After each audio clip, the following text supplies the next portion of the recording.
Amen. Beware of evil workers. Amen. It makes sense. And then it says, beware of the concision.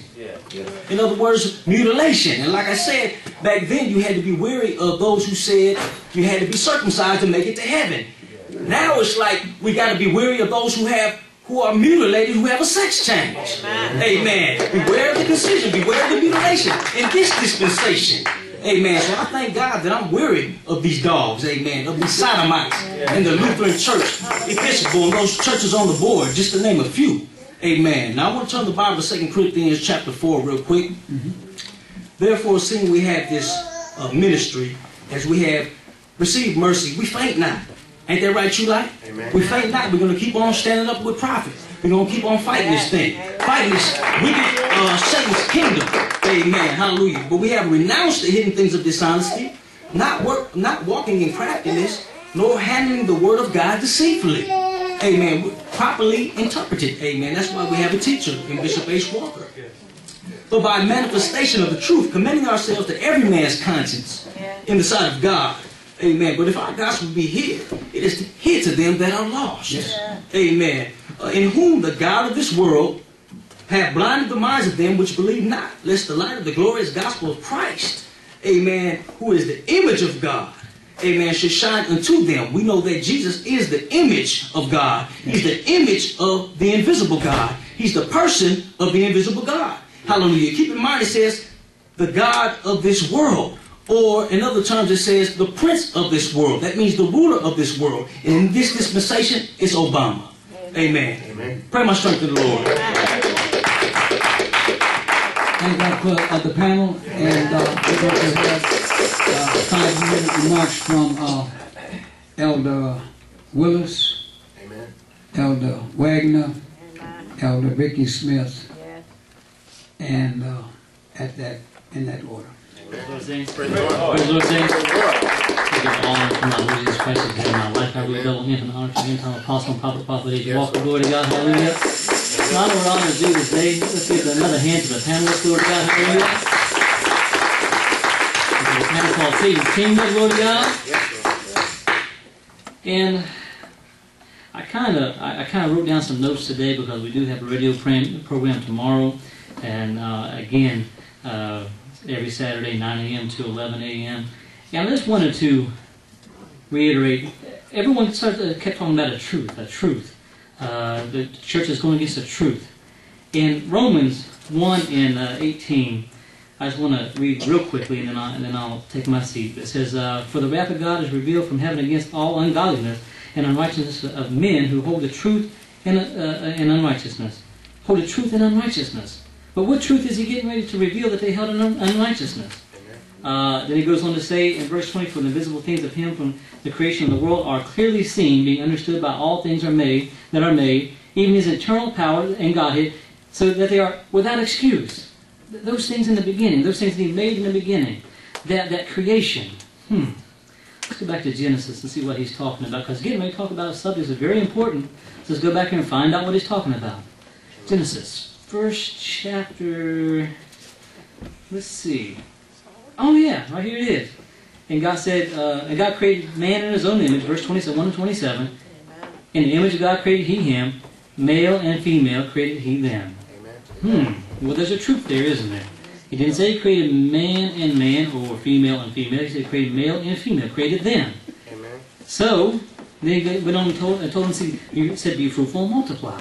So there's a truth right there, isn't there? Amen. But in verse 25, in Romans 1 and 25, he said, "Who changed the truth of God into a lie, and worshipped and served the creature more than the Creator, who is blessed forever. Amen." So they changed that truth of God into a lie.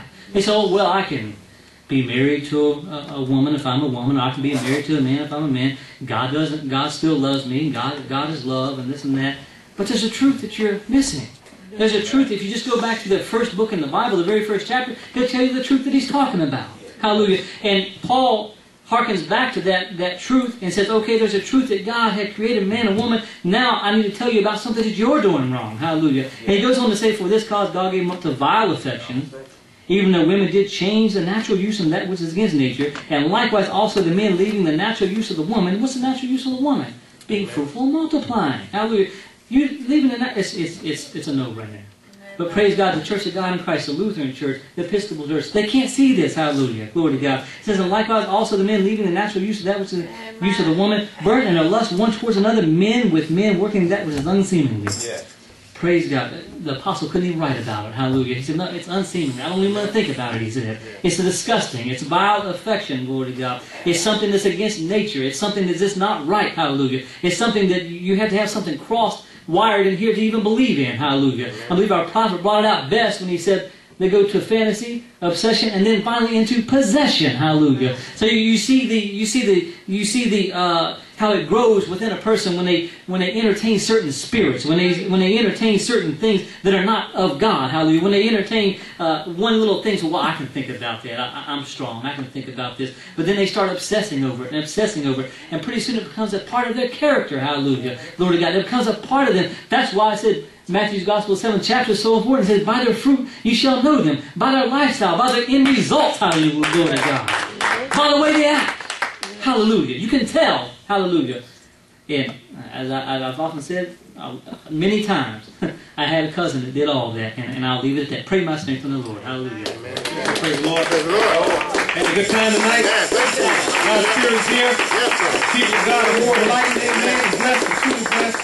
I just thank God for this wonderful panel, amen. Truly thank God for being ahead of my life again. And all in double honor to the great prophet of the Lord, Bishop Prophet the church, Mother Walker, thank God for each and every one of you. Let's give the panel a wonderful hand for the powerful word that came forth tonight. So we're stronger, we're better, we're wiser to the word of God, amen. My goodness, the word of God is illuminated tonight and blessed us all. Scriptures that they brought out was certainly powerful. Also, the information that they brought out concerning these nasty, filthy people who call themselves a church. How can you be a sodomite and lesbian and call yourself standing up for the Word of God? Amen. Then the Bible teaches us that God is holy. Amen. And the word holy simply means to be clean. To be somebody different than the world. Amen. Not to be like the world and wear a collar and stand up in God's pulpit and say you saved and you love God and you hate God. There's nothing about you that loves God. You know, I just want to bring a couple of scriptures out again in Romans the 16th chapter, church. And we have to stay with the Word of God because the Word of God and right division of the Word of God is really going to change us.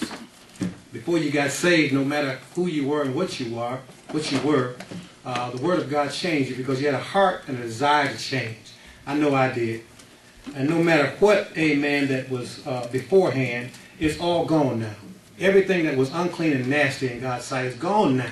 I don't even want to entertain it. I don't want to look at it. Whatever I used to do and used to be, I don't want it. I don't want those. Who want it? I really do not.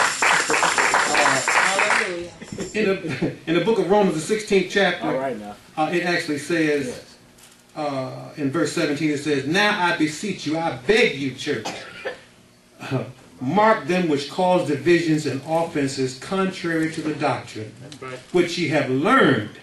Where did we learn the truth from? We learned the truth from the great prophet of the Lord, Bishop Prophet.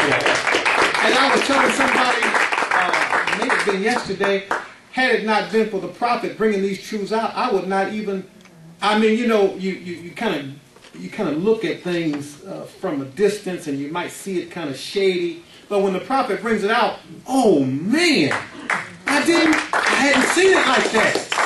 And then you got to say thank you. Don't be mad. You got to say thank you. Thank you, Jesus, for helping me because I didn't know it. Look at these churches.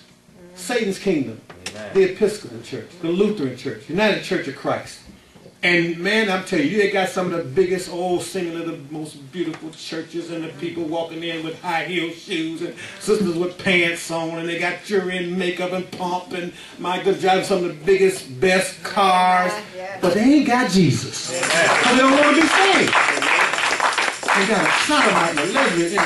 Man, you know, I used to be in a Baptist church, and I remember they had some of them things in the Baptist church singing. All right. Yeah. And you talking about some sing? Man, they on the Forbes magazines and they got it seemingly together. But you know, Jesus said, he said, listen, when I come back, they're gonna be doing the same thing, buying, selling, marriages, getting married. All they gonna be doing something, everything. But he said, I'm going to come back and they're not going to even know it's me. That's right. They didn't even know it was Jesus when he came back.